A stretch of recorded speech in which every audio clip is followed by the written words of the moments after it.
करीब 36 साल से चली आ रही भारतीय शिक्षा प्रणाली का पूरी तरह से कायापलट होने वाला है। नई शिक्षा नीति 2020 के तहत केंद्रीय शिक्षा मंत्रालय ने नेशनल करिकुलम फ्रेमवर्क की सिफारिशों का ड्राफ्ट जारी किया है। नई शिक्षा नीति 2020 के तहत जारी एनसीएफ के 800 पन्नों के मसौदे में कुछ प्रमुख बदलावों का प्रस्ताव स्कूली शिक्षा के 4 फेज में किया गया है, यानी 5+3+3+4, यानी foundation, preparatory, middle, secondary stage शामिल हैं। जारी किए गए ड्राफ्ट में बताया गया है कि भारत में कक्षा 1 से 12वीं तक बच्चे कैसे पढ़ेंगे, क्या सीखेंगे, कैसे सीखेंगे, छात्रों के टैलेंट का इवैल्यूएशन कैसे होगा आदि कई बड़े बदलाव प्रस्तावित किए गए हैं और परीक्षा के पैटर्न तक को बदल दिया गया है। तो चलिए जानते हैं क्या है नेशनल करिकुलम फ्रेमवर्क और कैसी है न्यू एजुकेशन पॉलिसी। वीडियो के एंड तक बने रहिएगा क्योंकि इस वीडियो के जरिए हम आपको बताएंगे आसान भाषा में एनसीएफ का पूरा प्लान। सबसे पहले एनसीएफ क्या है, इस सवाल का जवाब जानते हैं। दरअसल एनसीएफ वो प्रमुख दस्तावेज है जिसके आधार पर किताबों को तैयार किया जाता है। आखिरी बार इसे 2005 में कांग्रेस के नेतृत्व वाली सरकार के समय बदला गया था। इस तरह वर्तमान में सभी एनसीईआरटी किताबें एनसीएफ 2005 पर आधारित हैं। 2005 से पहले एनसीएफ को 3 बार बदला गया था। वहीं वर्तमान के एनसीएफ को तैयार करने के लिए सितंबर 2021 से ही काम चल रहा था। आपको बता दें कि एनसीएफ के ड्राफ्ट में सबसे बड़ा बदलाव बोर्ड परीक्षाओं को लेकर है।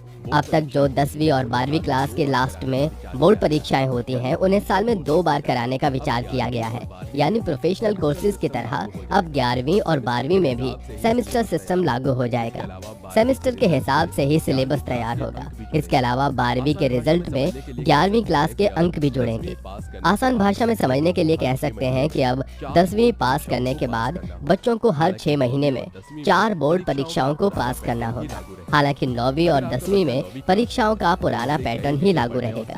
अगर आपका बच्चा 9वीं क्लास में है तो उसे कई विषय पढ़ने और सीखने का अवसर मिलेगा। इतना ही नहीं, अब बच्चे की 9वीं में ही भविष्य की तैयारी शुरू करनी होगी। बच्चों को 12वीं के दौरान या बाद में सबसे बड़ी उलझन आगे की पढ़ाई और करियर को लेकर होती है, लेकिन अब ऐसा नहीं होगा। 9वीं से ही बच्चों को सारे विषय पढ़ाए जाएंगे ताकि वो अपने करियर को चुन सके। एनसीएफ ने ड्राफ्ट में 9वीं से लेकर 12वीं तक को सेकेंडरी स्टेज में रखा है। इसे भी 2 भागों 9वीं 10वीं और 11वीं 12वीं में बांटा गया है। ड्राफ्ट में कहा गया है कि 9वीं और 10वीं में सेमेस्टर पैटर्न की बजाय अभी की तरह ईयरली पैटर्न पर ही चलेंगे। इन क्लासेस में भी सेमेस्टर सिस्टम बनाया जा सकता है, लेकिन इसकी जरूरत नहीं है क्योंकि छात्र बस जरूरी विषयों को पढ़ेंगे। 10वीं क्लास के लास्ट में बच्चों को बोर्ड एग्जाम पास करना होगा। ये ग्रेड 9 और 10 के दौरान सीखे गए सिलेबस पर आधारित होगी। 9वीं और 10वीं में छात्रों को भले ही अनिवार्य विषय पढ़ने होंगे, लेकिन इसके बाद की क्लास में अपनी रुचि के हिसाब से विषय चुन सकते हैं। दरअसल 10वीं पास करने के बाद ही छात्र मेडिकल, इंजीनियर, आर्ट, साहित्य जैसे विषयों को चुनने में कंफ्यूज रहते हैं। कई बार भविष्य को लेकर छात्र तनाव में चले जाते हैं। फिलहाल 11वीं और 12वीं के छात्र फिजिक्स, केमिस्ट्री और मैथ के बीच ही उलझ कर रह जाते हैं। कई बच्चे साहित्य में बहुत रुचि रखते हैं। ऐसे में नया ड्राफ्ट काफी कारगर साबित होगा। एनसीएफ ने 11वीं और 12वीं के लिए 16 बेस्ट कोर्सेज का प्रस्ताव रखा है जिन्हें छात्र अपनी मर्जी से चुन पाएंगे। अब तक चली आ रही 10+2 पैटर्न को बदलकर 5+3+3+4 कर दिया गया है। इसके फॉर्मेट में पहली स्टेज प्री प्राइमरी से लेकर क्लास 3 तक है, दूसरी में क्लास तीसरी से 5वीं तक, तीसरे में 6ठी क्लास से 8वीं तक और चौथे में 9वीं से 12वीं तक शामिल है। आपको बता दें एनसीएफ को 12 सदस्यों की टीम ने तैयार किया है। केंद्र सरकार ने इसरो के पूर्व चेयरमैन के कस्तूरी रंगन की अध्यक्षता में 12 सदस्यों की एक कमेटी बनाई थी। इस समिति ने एनसीएफ को लेकर कई सुझाव दिए। दोस्तों, स्कूल का सिलेबस हो या बैग का एक्स्ट्रा बोझ, इन सभी को कम करने के लिए पिछले कुछ सालों से काम चल रहा है। ऐसे में बच्चों को केवल किताबी ज्ञान देने की जगह उन्हें स्किल सिखाने पर जोर दिया जा रहा है। अब इसी कड़ी में छोटी क्लास के बच्चों के ऊपर से भी असेसमेंट्स और यूनिट टेस्ट का बोझ हटाने पर बात हो रही है। नेशनल करिकुलम फ्रेमवर्क के ड्राफ्ट में इसको भी जगह दी गई है। एनसीएफ में कहा गया है कि गैर जरूरी टेस्ट जैसे यूनिट टेस्ट और साइकिल टेस्ट से बच्चों के ऊपर अलग से बोझ पड़ता है।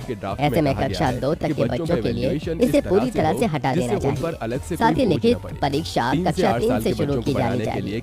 एनसीएफ के ड्राफ्ट में कहा गया है कि बच्चों का इवैल्यूएशन इस तरह से हो जिससे उन पर अलग से कोई बोझ न पड़े। 3 से 8 साल के बच्चों को पढ़ाने के लिए खेल आधारित शिक्षा पर जोर दिया जाएगा। इन बच्चों को इस तरह की शिक्षा दूसरी क्लास तक दी जाएगी। बच्चों को पढ़ाने के लिए खिलौने, पजल जैसी चीजों पर जोर दिया जाएगा। तीसरी, चौथी और 5वीं क्लास के बच्चों को पढ़ाने के लिए भाषा, मैथ्स की किताबों का इस्तेमाल किया जाएगा। इन क्लास के लिए भी ज्यादा जोर एक्टिविटी और खोज आधारित शिक्षा पर होगा। दरअसल NEP यानी नेशनल एजुकेशन पॉलिसी के तहत फ्रेमवर्क तैयार किया जा रहा है। इसमें फाउंडेशनल स्टेज पर बच्चों का असेसमेंट कैसा हो इस पर बात की गई है। इसमें कहा गया है कि 2 तरीके हैं जिन पर ये असेसमेंट होने चाहिए। एक तो बच्चे का ऑब्जर्वेशन करना और दूसरा उन कलाकृतियों का विश्लेषण करना जो बच्चे ने अपने सीखने के अनुभव के हिस्से के रूप में तैयार की है। ड्राफ्ट में कहा गया है कि फाउंडेशनल स्टेज यानी दूसरी कक्षा तक असेसमेंट के रूप में टेस्ट लेना या एग्जाम लेना गैर जरूरी है और हर बच्चे अलग अलग तरीके से सीखते हैं। हर बच्चे की शिक्षा या जो उन्होंने सीखा है उसको जताने का तरीका भी अलग होता है।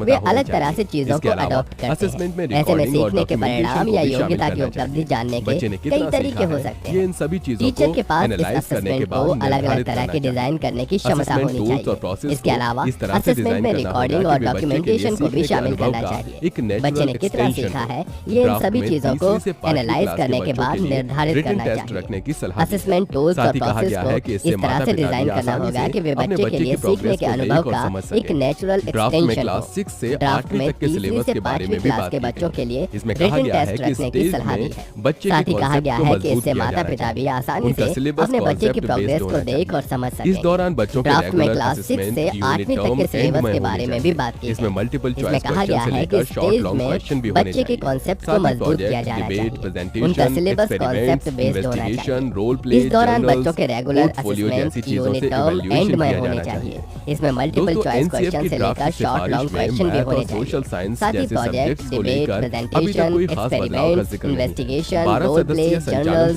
पोर्टफोलियो जैसी चीजों से इवैल्यूएशन किया जाना चाहिए। दोस्तों, NCF की ड्राफ्ट सिफारिश में मैथ और सोशल साइंस जैसे सब्जेक्ट को लेकर अभी तक कोई खास बदलाव का जिक्र नहीं है। 12 सदस्यीय संचालन समिति अगर मैथ और सोशल साइंस में कोई बदलाव करेंगे तो इसके लिए विशेषज्ञों की उप समितियां काम करेंगी और समिति का यह कहना है कि गणित को लेकर छात्रों में एक तरह का भय बना रहता है। इसलिए रटकर सीखने की प्रक्रिया को बदलने के लिए एक मैकेनिकल कंप्यूटेशन पर काम किया जाना जरूरी है। सरकार ने हाल ही में घोषणा की थी कि संशोधित NCF पर आधारित टेक्स्ट बुक को 2024 या 25 से स्कूलों में पढ़ाया जाए। फिलहाल आज की वीडियो में बस इतना ही। वीडियो से रिलेटेड कोई राय है तो आप हमें कमेंट में दे सकते हैं। कहा गया है वीडियो इन्फॉर्मेटिव लगी होगी। आपको अगर वीडियो अच्छी लगी है तो लाइक करिए, अपनी फैमिली दोस्तों के साथ शेयर कीजिए। चैनल पर नए हैं तो सब्सक्राइब करके बेल आइकन प्रेस करना बिल्कुल मत भूलिए। फिलहाल आज की वीडियो में बस